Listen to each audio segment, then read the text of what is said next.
오늘 본문에는 그동안 이스라엘을 괴롭혔던 열국을 향한 하나님의 심판이 나옵니다. 9절부터 11절에 보면 마치 하나님이 열방을 비웃듯이 그들을 도발하십니다. 마치 열방들에게 너희가 그렇게 강하다면서? 그럼 얼른 칼과 창을 준비하고 용사들도 격려해서 나와 싸우러 여호사밧 골짜기에 한번 와봐라 라고 하는 것 같습니다. 그러니 분노한 열방이 많이도 모였습니다. 14절에 사람이 많음이여 심판의 골짜기에 사람이 많음이여. 과거 이스라엘을 이겼던 그들이 이번에도 하나님을 이길 수 있을 것이라고 많이들 모여들었습니다. 하지만 숫자가 아무리 많이 모여도 강한 용사의 신 하나님이 이끄는 군대를 이길 수는 없는 것이죠. 여호사밧의 골짜기에 모인 많은 열방들은 하나님의 군대에 의해 무참히 짓밟혔습니다.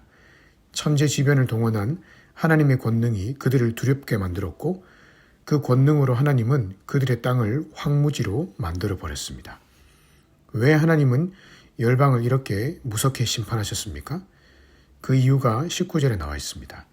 그러나 애굽은 황무지가 되겠고 에돔은 황무한 들이 되리니 이는 그들이 유다 자손에게 포악을 행하여 무지한 피를 그 땅에 흘렸음이니라. 여기 애굽과 에돔은 열방의 대표자로 하나님 앞에 선 자들인데 그들이 심판을 받는 이유는 그들이 하나님의 백성인 이스라엘에게 포악을 행했기 때문입니다. 즉 하나님은 열방이 하나님의 자녀들에게 행한 그 폭력, 포악함, 분통 터지게 만들었던 사건들, 억울하게 죄를 뒤집어 씌워서 잔인하게 죽였던 그 사건들에 대해서 엄청나게 화가 나셨던 것입니다. 그래서 여호와의 날에 때가 되매 그들을 한자리에 모아서 무참히 죽여버렸습니다. 하지만 그렇게 열방이 심판을 받던 날은 이스라엘 자손에게 은혜의 날이었습니다. 하나님은 여호와의 성전에서 한 샘물이 흘러나오게 하셨는데 그 샘물이 닿는 곳곳마다 이스라엘이 회복되었습니다. 하지만 그 샘물이 열방에 닿으니 그 즉시로 그 땅이 황무지가 되어버렸습니다. 그리고 그 샘물이 여호와의 보좌로부터 흐르던 그날 하나님은 그동안 피 흘림을 당한 이스라엘의 상처를 싸매어 주셨고 그들의 억울함을 다 갚아주셨습니다. 이것이 바로 요엘서의 주제입니다.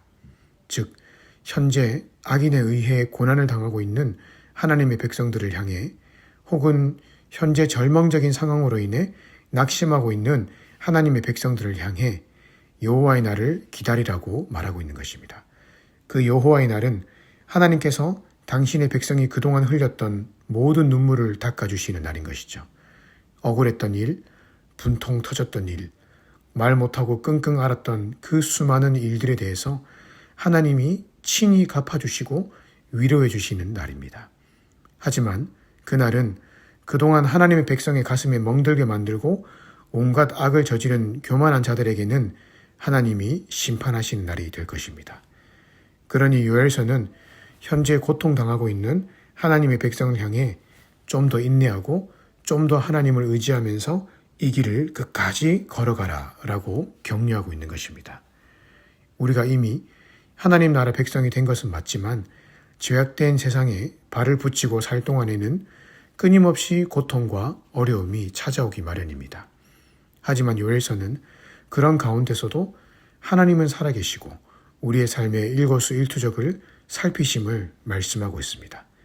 그리고 머지않아 여호와의 날이 임할 것인데 그때는 하나님이 모든 것을 정상으로 바로잡아 주실 것이라고 말합니다.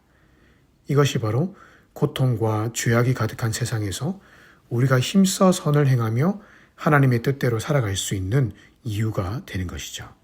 그 이유는 바로 하나님이 살아계시기 때문입니다. 그리고 여호와의 날이 반드시 있기 때문입니다.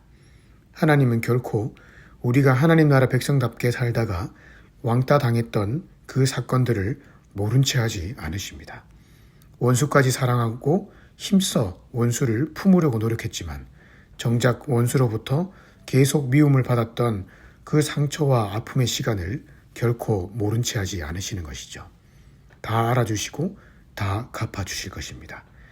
반대로 끝까지 교만하게 목을 꼿꼿이 세우며 하나님 나라를 은근히 방해했던 세력들은 여호와의 날에 한순간에 사라질 것입니다.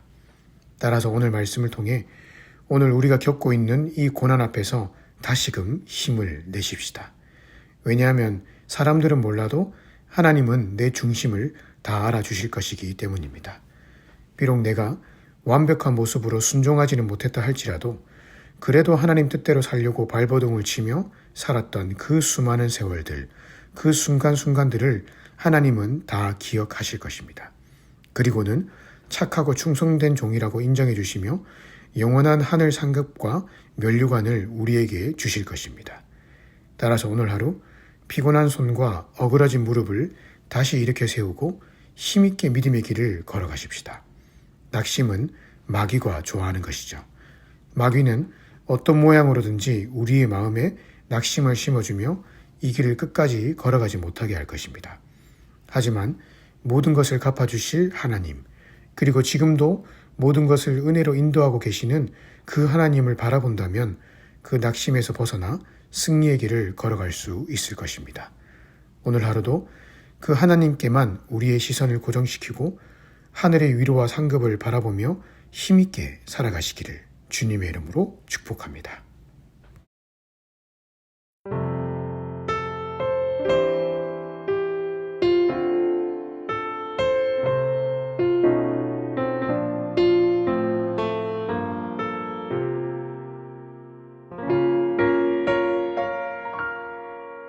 왜 나를 깊은 어둠 속에 홀로 두시는지, 어두운 밤은 왜 그리 길었는지,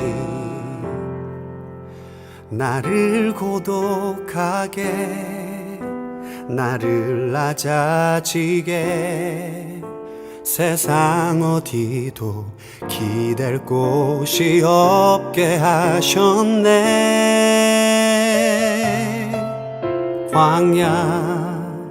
광야에 서 있네.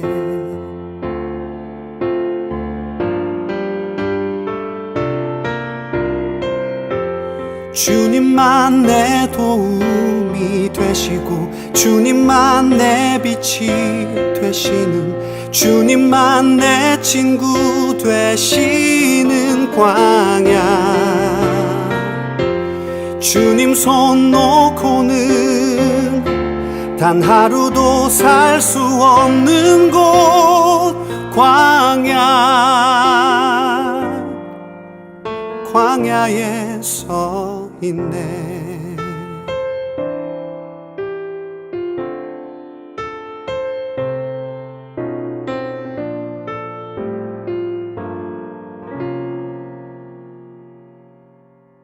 왜 나를 깊은 어둠 속에 홀로 두시는지, 어두운 밤은 왜 그리 길었는지, 나를 고독하게, 나를 낮아지게, 세상 어디도 기댈 곳이 없게 하셨네.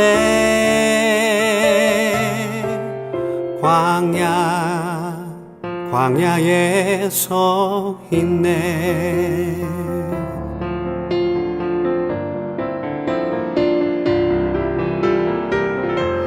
주님만 내 도움이 되시고, 주님만 내 빛이 되시는, 주님만 내 친구 되시는 광야. 주님 손 놓고는 단 하루도 살 수 없는 곳, 광야.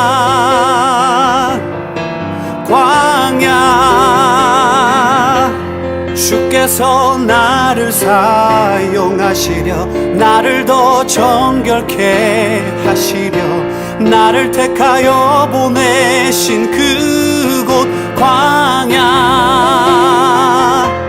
성령이 내 영을 다시 태어나게 하는 곳, 광야. 광야에 서 있네.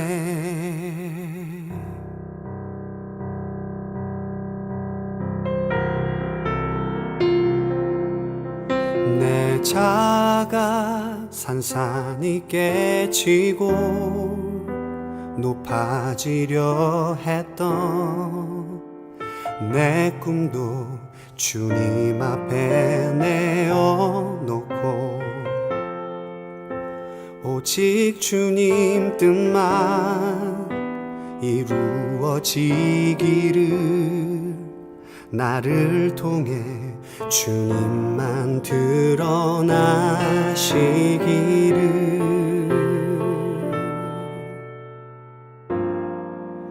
광야를 지나며